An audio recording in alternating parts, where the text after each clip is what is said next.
भाई लोग कहते हैं कि एक बड़ा सा पदभार चाहिए, बहनें कहती हैं हीरे मोती से जड़ा सोने का हार चाहिए।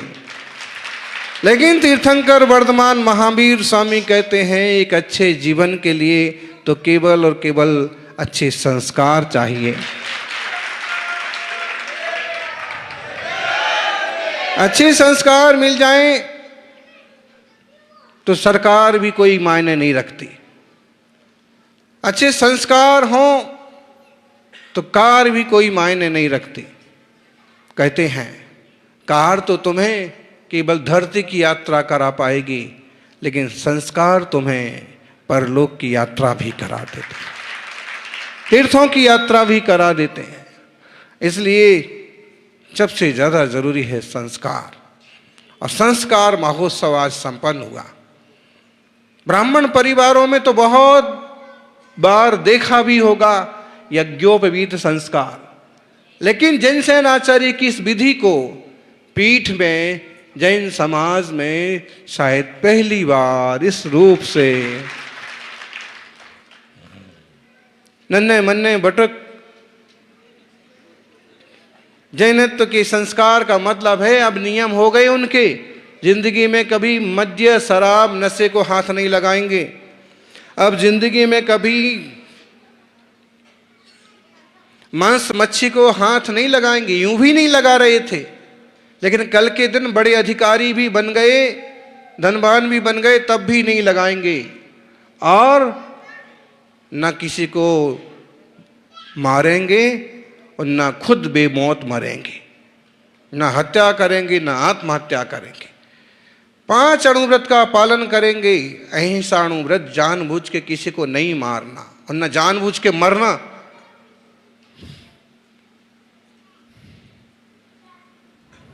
जानबूझ के नहीं मारना। तुमने सिर फोड़ा और सचमुच फूट गया, आफत खड़ी हो जाएगी जिंदगी भर के लिए। उसका तो जो होगा सो होगा, तुम्हें भी घट्टी पीसनी पड़ जाएगी। इसलिए संकल्प आज से किसी को मारना नहीं। क्या रखा है, क्या कहें।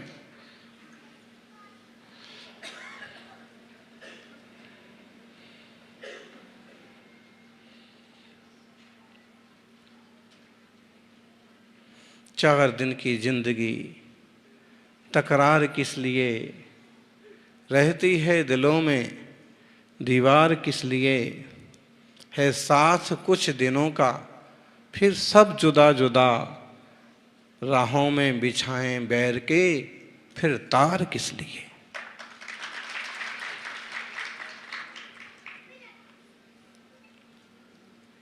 कितने लोग अमर होकर के आए। यक्ष प्रश्न है महाभारत में। यक्ष ने पूछा, अजित जी, यक्ष ने पूछा, 4 पांडव कोई उत्तर नहीं दे पाए। वो अपनी अकड़ में रह गए, हम तो पानी लेके जाएंगे, प्रश्न का उत्तर नहीं देंगे, हमें नहीं आता है। और हमें नहीं आता है ऐसा बोलने वाले भी कम मिलते हैं। हम नहीं बताएंगे, क्या उखाड़ लोगे, क्या उखाड़ लोगे, बताइए। हम ऐसा नहीं करेंगे, कोई क्या कर लेगा। इसका कोई इलाज नहीं है। हर चीज का इलाज हो सकता है, लेकिन कसायों का इलाज सिर्फ एक है, जिनवाणी की समझ, तत्व ज्ञान की समझ। और ये हो जाए तो फिर हम कहीं, अरे बड़े से बड़े राजा आदिनाथ, उनने भी आज के दिन किसी और को नहीं कहा था। सारी दुनिया के मुखिया थे, महामंडलेश्वर सम्राट थे, उन्हीं के बेटे चक्रवर्ती बने, लेकिन उन्होंने किसी को नहीं कहा कि क्या उखाड़ लोगे, क्या कर लोगे। उनको जब बैराग हुआ तो खुद ही अपने बाल उखाड़ करके फेंक दिए, खुद ही सब अस्त्र शस्त्र आभूषण निकाल के अलग कर दिए और एकदम शांत वीतराग स्वभाव में बैठ गए। दुनिया में सुखी होने का और कोई रास्ता नहीं है। बड़े से बड़े लोगों को देख लो आप, बड़े से बड़े पद वालों को देख लो, बड़े से बड़े धन वालों को देख लो, लड़ने को तो दुनिया पड़ी है, लेकिन लड़ने भिड़ने से किसी को शांति मिलती नहीं है। पाकिस्तान ने हमेशा लड़ाई का रास्ता अपनाया, आज उसका दुर्दशा देख लो। नाम तो किसी का क्या लेना। एक सज्जन को समझाया कि क्यों लड़ते हो, क्यों भिड़ते हो। वो बोले महाराज जी आपको क्यों टेंशन करते हो, लड़ने भिड़ने का तो बहुत पुराने समय से चला आ रहा है, नई बात थोड़ी है। ऋषभ देव के बेटे भरत बाहुबली भी लड़ पड़े थे, वो तो सगे भाई थे, हम तो थोड़े काका बाबा के सौतेले। आप क्यों टेंशन लेते हो। लेकिन उसका उत्तर देखो आप, भरत बाहुबली में जिस चीज को लेकर द्वंद्व हुआ, और जब बाहुबली को ख्याल आया तो चक्रवर्तित्व तो 6 खंड का पद जीत ही तो लिया ना, भरतेश्वर को ऊपर उठा लिया का मतलब क्या हुआ, विजयी कौन हुआ। 6 खंड का राज जीत करके भी उनको ही समर्पित करके जंगल के रास्ते निकल गए, तपस्या करने में डूब गए। ऐसी संपत्तियां नहीं चाहिए जहां इस तरह के क्लेश हो, अपने लोगों का अपमान करना पड़े, ऐसा संसार नहीं चाहिए। और वैराग्य का रास्ते ले। कौरव पांडव का भी देख लीजिए, अंततः पांडव जीत जाते हैं, लेकिन आगे पढ़िए पद्म पुराण, आगे पढ़िए पांडव पुराण। पांडव पुराण में आगे ऐसा आता है कि थोड़े दिनों भी वो राज नहीं करते हैं, उन्हें वितृष्णा हो जाती है, ऐसे राज में रहने से क्या फायदा, और अपनी संतति को राज दे करके वो खुद बैरागी बन के तपस्या करने चले जाते।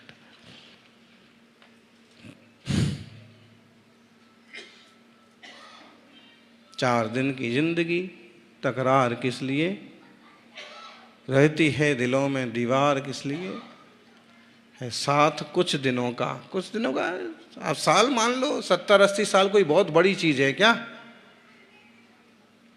पत्थर के शिलालेख 100 साल, 200 साल, 5000 साल, 2000 साल पुराने मिल जाते हैं, लेकिन 2000 साल पुराना कोई आदमी बताओ आप। अशोक के शिलालेख मिल जाते हैं, खारवेल के शिलालेख मिल जाते हैं। दक्षिण भारत में बड़े बड़े सम्राट हुए हैं, चामुंडराय के शिलालेख मिल जाते हैं, विष्णुवर्धन के शिलालेख मिल जाते हैं, लेकिन उनके जमाने का कोई आदमी मिलता है। पत्थर तो फिर भी मिल जाते हैं। आदमी कितना नश्वर है, फिर भी।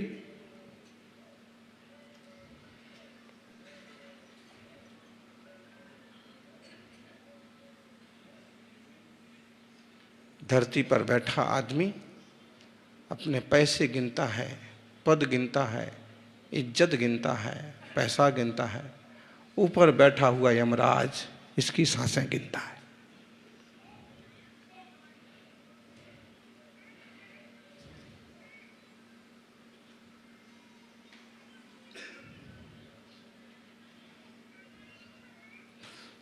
बहुत अच्छा मार्गदर्शन जिनवाणी में किया है, मुनिराज करते हैं, और इस मार्ग को जो समझ लेते हैं वो जंजाल से दूर हो जाते। मैं दौड़ में शामिल नहीं हूं, बात खत्म। ना काहू से ईर्ष्या,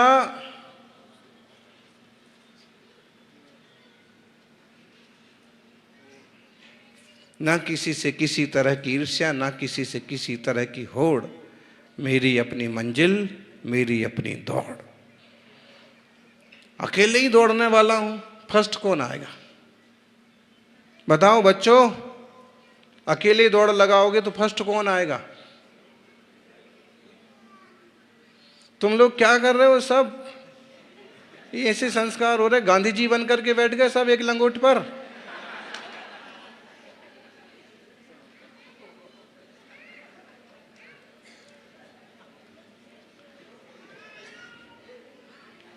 बच्चों के जीवन का आनंद ही अलग होता है, लेकिन क्या करें, माँ बाप के झगड़े बच्चों का जीवन खराब कर देते हैं, समाज के झगड़े आगामी पीढ़ियों का भविष्य बर्बाद कर देते हैं।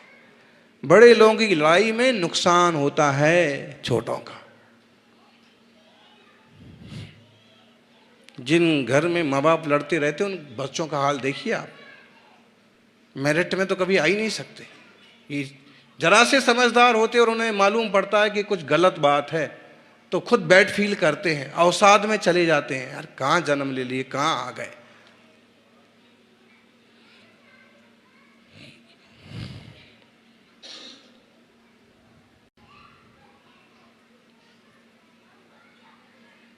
ना तुम गलत हो ना हम गलत हैं, गलत तो वो लोग हैं जिनने पहले गलतियां कर रखी। सुधारो, सौभाग्यशालियों, आत्मदृष्टि संपन्न बनो। तुम्हारी समस्या का समाधान कोई दूसरा करने नहीं आएगा, अपने जज खुद बनो। अपना फैसला, मेरी परिणाम, मेरी आत्मा का फैसला, मुझे क्या करना, मुझे कौन सी गति में जाना। इसके बाद ये संस्कार किस लिए किए जा रहे? उज्जवल भविष्य बने, अच्छे आचार विचार बने, बड़े होकर के भी सन्मार्ग पर चलते रहे।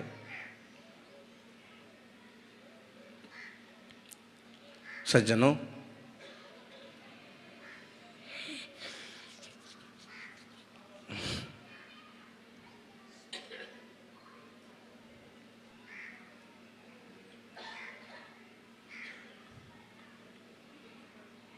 छोड़ो रे छोड़ो बुरी खार सी बातें,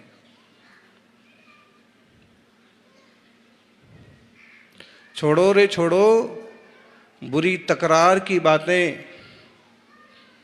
तकरार में तो शेर भी ढेर होते देखे हैं। कल परसों का समाचार है, एक जंगल में दो शेर भिड़ गए आपस में। जंगल की बात है कि पीठ की बात है? जंगल का होगा, जो भी है। वैसे शेर जंगल में रहते हैं, अब गांव में आ गए तो ठीक, ये सच्ची बात है। और कल परसों की ना मानो तो ऐसा महीने दो महीने में कहीं ना कहीं ऐसी घटना घटती है कि दो बड़े शक्तिशाली जानवर हो के इंसान अगर भिड़ जाएं तो कई बार दोनों ही का सत्यानाश हो जाता है। खैर,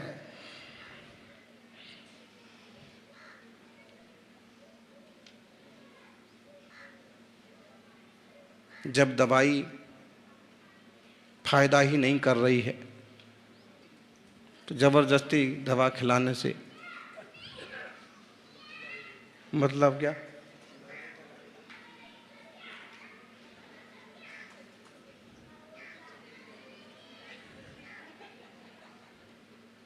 फिर भी हो सकता है कि कभी ना कभी दवा काम कर जाए।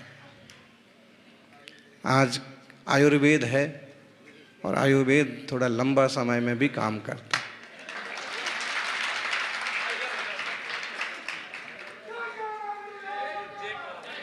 और एक बात है, बीमारी आज की नहीं है, जन्म जन्म की बीमारी है।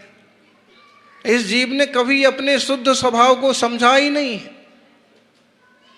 कभी ये जीव अगर त्रियंच पर्याय में रहा तो वहां भी किसी ना किसी तरह के कषायाविष्ट परिणाम से रहा।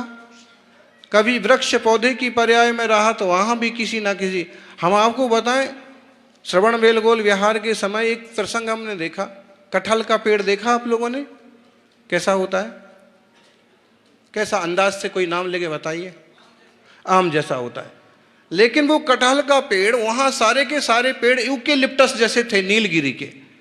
तो कटहल का पेड़ भी आम जैसा नहीं था, वो पूरा एकदम नीलगिरी से भी ऊपर गया।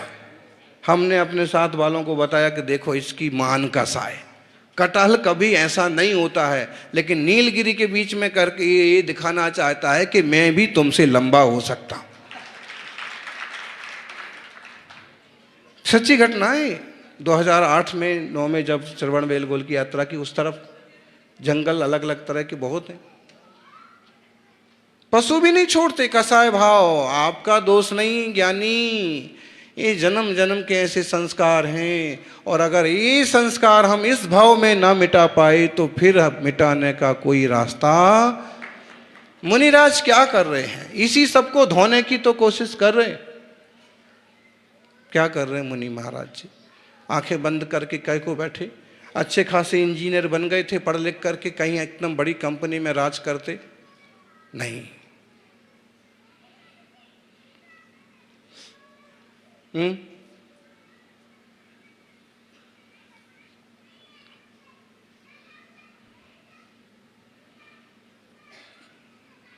जन्म जन्म के ऐसे परिणाम हैं। 84 लाख योनि में जीव ने क्या कमाया है?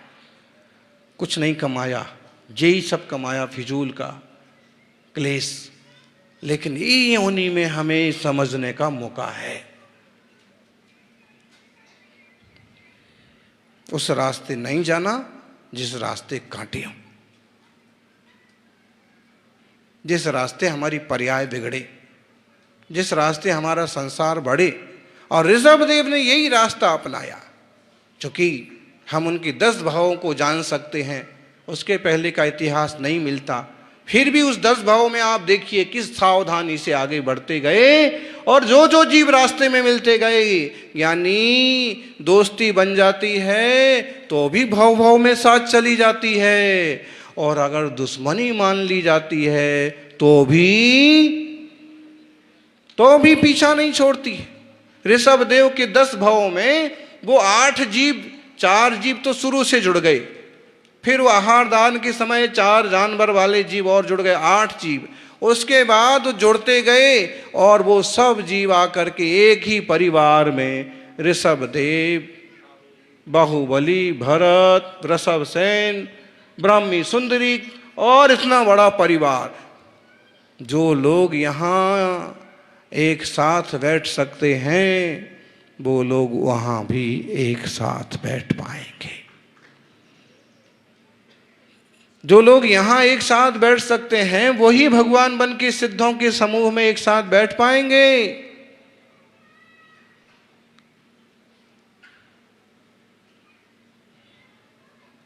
विचार करना। कितना 9वां गुणस्थान की बात कभी सुनी आप लोगों ने? गुणस्थान कितने होते हैं? 14। गुणस्थान कितने होते हैं? पहला गुणस्थान, ये गुणस्थानों का गणित जबरदस्त है। ये श्रावक श्राविकाओं को भी गुणस्थानों के संबंध में एक बार समझना चाहिए। इसमें ग्रेड बताया गया कि कौन इंसान कितना आगे बढ़ा है और किसके परिणाम कितने लेवल पर गए हैं और कौन कितना ऊंचा उठ गया है। ये जो लोग प्रतिमाधारी बन जाते हैं ना, जो सम्यक दर्शन प्राप्त कर लेते हैं, वो 4था गुणस्थान हो जाता है।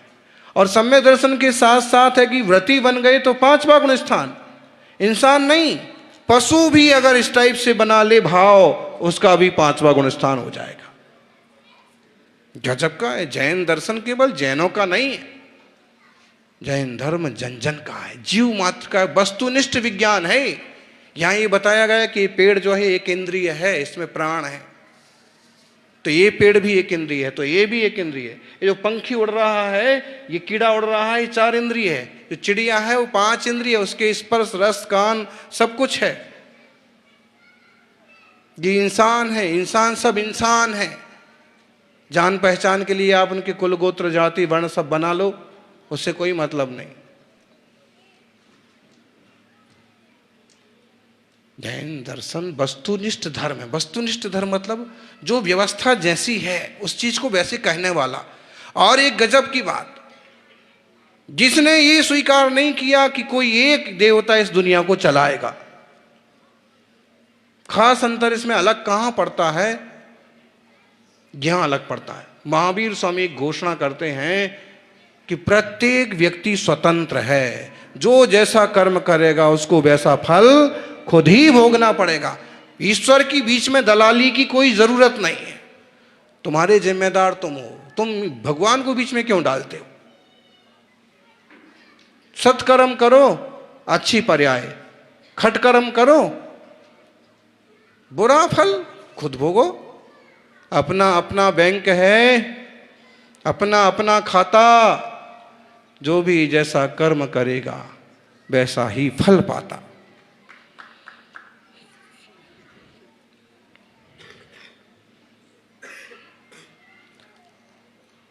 चलिए बच्चों, संस्कार किस किस के हुए? हाथ ऊपर करके बताओ, किस किस ने संस्कार लिए? पूरे संस्कार हो गए आप लोगों के? ध्यान रखना, ये सुंदर मंगलमय संस्कार जीवन में बहुत काम आते हैं। कार काम आए ना काए, लेकिन संस्कार तो काम। चलिए दोनों हाथ जोड़िए। नमो अरिहंताण, सब एक साथ बोलो। नमो अरिहंताणम, नमो सिद्धाणम, नमो आर्याणम, नमो वज्झायाणम, नमो लोई सवसावणम। ए लिटिल गांधी, अपनी कुर्सी पर बैठो, चटाई पर।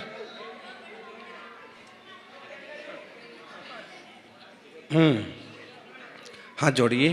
पहले अपन एक होते श्रीमते प्रक्षिणा शेष कलमसाय दिव्य तेजो मूर्तये नमः श्री शांतिनाथाय शांतिकराय सर्व पाप प्रणाशनाय सर्व रोगा मृत्यु विनाशनाय सर्व प्रकट शुद्रोपद्र विनाशनाय सर्व शाम डामर विनाशनाय ओम ह्राम ह्रीम ह्रूम ह्रौम ह्रा अरहम अस्या ओसा नमः। मम, अपना अपना नाम बोलो। मम सर्व विघ्न शांतिम कुरु कुरु।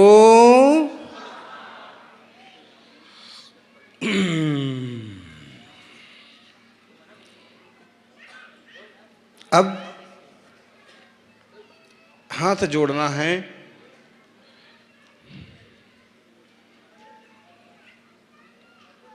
और हम बोलेंगे, आप लोग भी बोलना। ओम ओम नमो जिनाणम, नमो ओहि जिनाणम। जोर से बोलना है। नमः परमो ही जिमाणम, नमो सबो सही जिनाणम, नमो अनंतो ही जिनाणम, नमो कोट बुद्धिणम, नमो बीज बुद्धिणम, नमो पादाणु सारिणम, नमो सम्मिन्न सोदाराणम, नमो स्वयं बुद्धाणम, नमो पत्ते बुद्धाणम, नमो बोये बुद्धाणम, नमो उजु मदीनम, नमो व्यूल मदीनम, नमो चौदस पुब्बीणम, नमो दस पुब्बीणम, नमो अट्टंग महानिमित्त कुशलाणम, नमो व्यू विद्धि पत्ताणम, नमो बिज्जाहराणम, नमो चारणाणम, नमो पन्न समणाणम, नमो आगासगामिणम, नमो आशी विषाणम, नमो दिठ्ठि विषाणम, नमो उग्ग तवाणम, नमो तित्त तवाणम, नमो तत्त तवाणम, नमो महातवाणम, नमो घोर तवाणम, नमो घोर गुणाणम, नमो घोर परक्कमाणम, नमो घोर गुणविहारिणम, नमो आमो सही पत्ताणम, नमो खिल्लो सही पत्ताणम, नमो जल्लो सही पत्ताणम, नमो विप्पो सही पत्ताणम, नमो सब्बो सही पत्ताणम, नमो मणवलीणम, नमो बची वलीणम, नमो काय वलीणम, नमो खीर सबीणम, नमो सप्पी सबीणम, नमो महुर सबीणम, नमो अमीय सबीणम, नमो अक्षीण महानसाणम, नमो बड्ढमाणाणम, नमो सिद्धा यदनाणम, नमो भैवदो महदि महावीर बड्ढमाण बुद्ध सुनोचे दी। दोनों हाथ जोड़िए, सिर के ऊपर शिखर बनाइए। ओम नमो भैवदो बड्ढमाण सरस जस चक्कम जलंदम गच्छा संपालम लोयणम भूयणम जयवा विवादिवा थम्बिड़वा रंगणवा मोहिणे व सब जीव सत्तण अपराजितो भौद रख रखा स्वाहा। पूरे सिर पर और शरीर पर हाथ फेर दीजिए। ओम ह्रीम अर्हम नमः बोलिए, एक साथ बोलना। अच्छे मी पूजे मी बंदामी नमस्सामी दुख खो ब्रह्म खो ओहि लाओ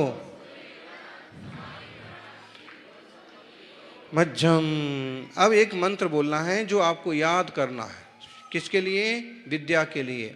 ओम ह्रीम ऐं नमः।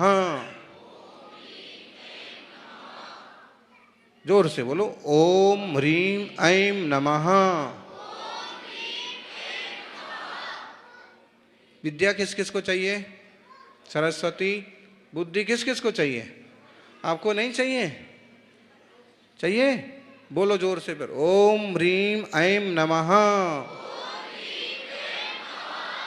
रोज बोलना है, रोज 3 बार नमोकार मंत्र बोलना है छोटे बच्चों को, और 3 वाले मंत्र बोलना है। बाकी जितने बार बोलो उतना अच्छा।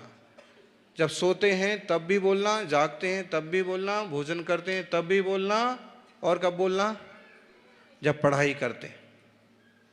और बड़े लोगों को एक माला फेरना है रोज। जय बोलिए महावीर भगवान की। अब जिन लोगों ने मुंडन कराया है, देखो मुंडन का मतलब एक अर्थ ये है कि हमारे जितने सारे विकार हैं मैं उन सबका त्याग करता हूँ। हे भगवान, जन्म जन्म में जो दोष लगे हों उन सबका विसर्जन करता हूँ।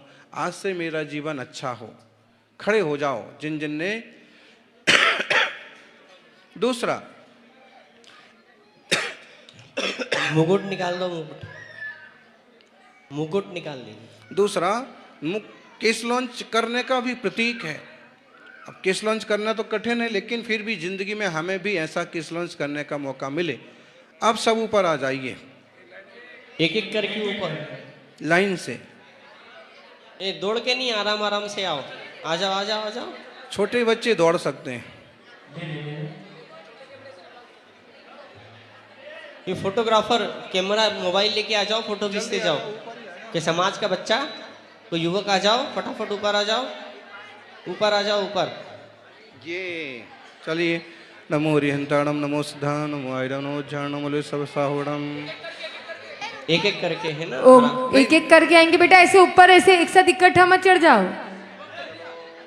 ओम। आरती चालू कर दे। हाँ, आरती भी चालू करेंगे। बड़ा सुंदर संस्कार का पावन क्षण हम सब ने यहाँ पर देखा।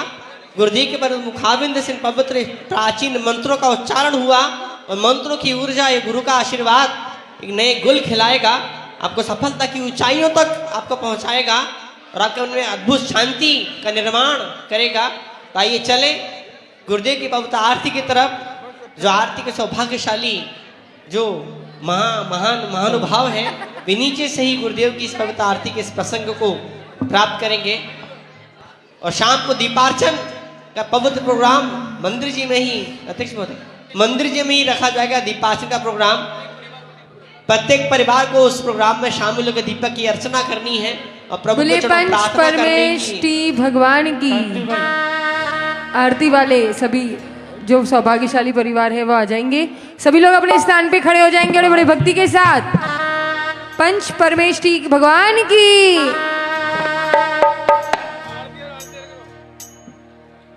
रात्रि को दीपार्जन के लिए 200 रुपये की राशि रखी गई है। जिसको भी नाम लिखवाना लिखवा देवे। बाहर से पधारे हुए मेहमानों से निवेदन है कि समाज के द्वारा वात्सल्य भोज की व्यवस्था की गई है, भोज करके ही पधारे।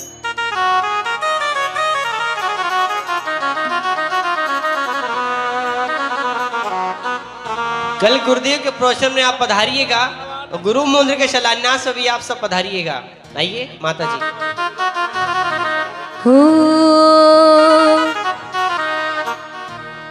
डूंगरपुर के समाज के द्वारा निवेदन किया जा रहा गुरु चरणों में, गुरु जैसा भी उचित समझेंगे, जहां तक शायद गुरुदेव अपने कुछ साधुओं को वहां माता जी को वहां आशीर्वाद के रूप में वहां भेजेंगे, ताकि वहां की महावीर जयंती भव्य ऐतिहासिक रूप में संपन्न हो सके। गुरुदेव का आशीर्वाद वहां पर मिलेगा। और अगर बछड़ा प्रसन्न हुआ तो गाय की भी वहां पर आने की संभावना रहेगी। बोले पंच परमेष्टि भगवान की जय।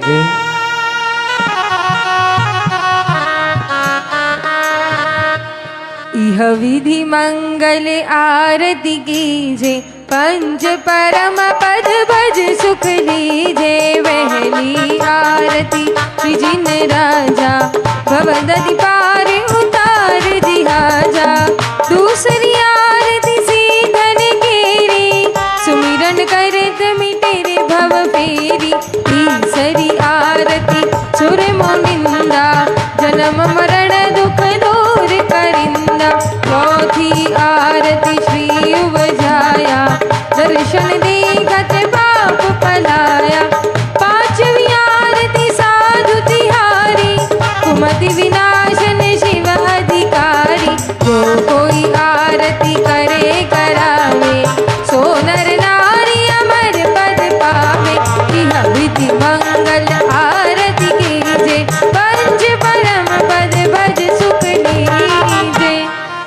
पंच परमेष्ठी भगवान की। मैं तो आरती उतारू रे अंगली के आदि की। जय सूरी आदि सागर जय जय हो, जय सूरी आदि सागर जय जय हो। अरे खम्मा मारा ना बिजीरना, खम्मा मारा ना बिजीरना।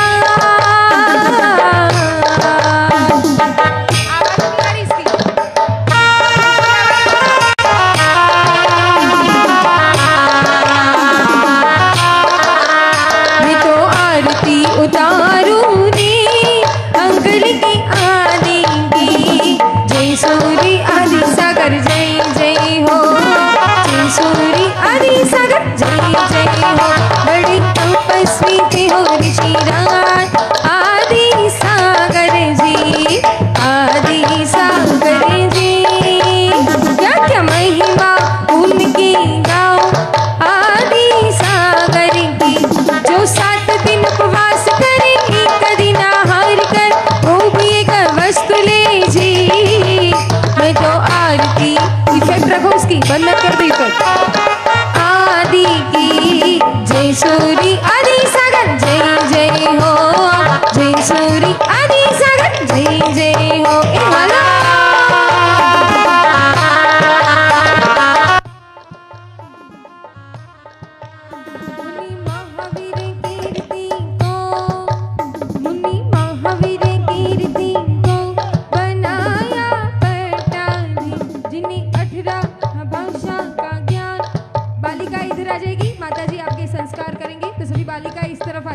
जिन्हें 18 भाषा का ज्ञान लिया गुरु से आशीष।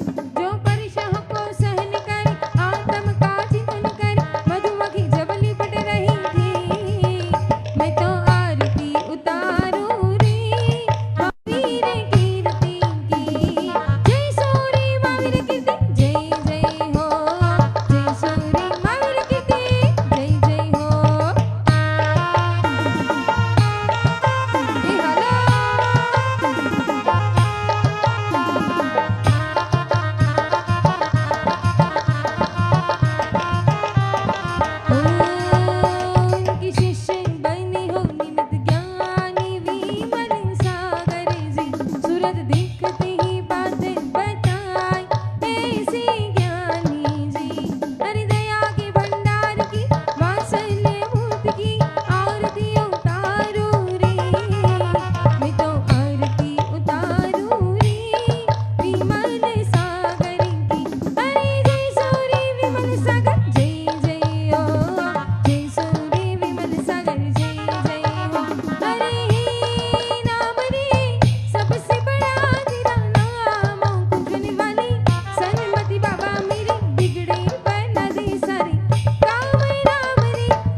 सुनील सागर